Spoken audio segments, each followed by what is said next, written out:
Sa number 3, siyam ka mga merkado sa Bacolod City hindi compliant sa fire code.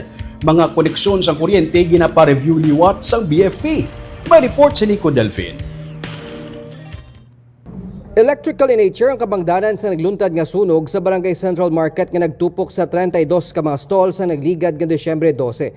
Sa ginpatuman nga inspection sang katapos ang Bacolod Bureau of Fire Protection, nagwa nga hindi compliant sa Fire Code of the Philippines sa merkado tungod sang kakulang sang fire detection alarm system kag automatic fire suppression system. Ginsiling ni City Fire Marshal Fire Superintendent Jenny May Masip, 8 pa ka mga merkado sa mga barangay sa Bacolod nga ilagin pa idalom sa audit inspection sandig sa hinyo ni Mayor Albi Benitez ang wala nagasunod sa fire code. Di man kami ka-recommend for closure without compliance, no? But it's up for the LGU to consider our recommendation because nga tanan gini nga mga ano naton, may mga major kita nga mga deficiency. So makonsider to siya major kung bilog na structure just like ang sprinkler system naton, that's a major deficiency. Also ang aton nga alarm system.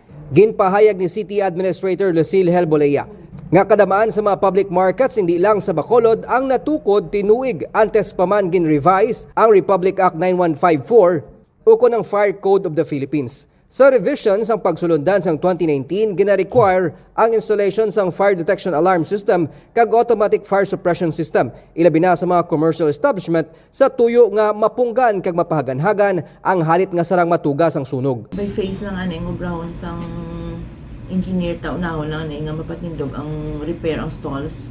Then eventually ang second phase ang fire safety na sang all three markets. Lain nun ang ginyan. Lain na siya, lain naman na siya nga budget. Very old structure na eh. So, for the time being, regularly inspect lang sa aton city engineers.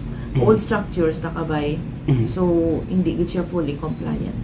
So, ginakwanta nga mag-rehab ta, it must conform with the building code. Same sa mga barangays. Same sa mga barangays. So, kasi una, wala ta na eh.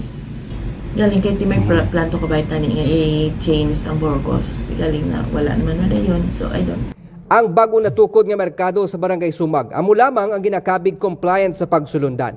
Tuyos ng Bacolod LGU. Nga sunod nga matagaan prioridad ang installation sang fire alarm kag suppression system sa tion nga ma-repair ang mga dalagko nga merkado sa syudad. Nico Delfin para sa DigiCast Negros.